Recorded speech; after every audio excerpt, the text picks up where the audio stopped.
Happy new year అందరికీ. ఈ 2026లో మీకు అంతా మంచి జరగాలని కోరుకుంటున్నాను.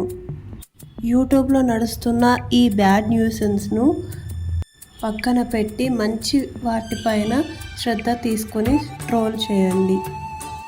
అందరికీ మంచి చెప్పండి, మంచి చేయండి, మంచిగా ఉండండి. స్నేహాన్ని, బంధాన్ని మంచి చేసుకోండి. మీ ఫ్యామిలీతో హ్యాపీగా ఉండండి. మంచి విషయాలను షేర్ చేసుకోండి.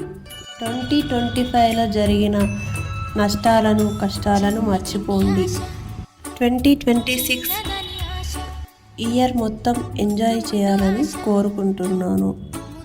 ప్లీజ్ సబ్స్క్రైబ్ చేసుకోండి, లైక్ చేయండి, హ్యాపీ న్యూ ఇయర్ అని కామెంట్ చేయండి ప్లీజ్. Happy new year. జై శ్రీరామ్. జై జై శ్రీరామ్.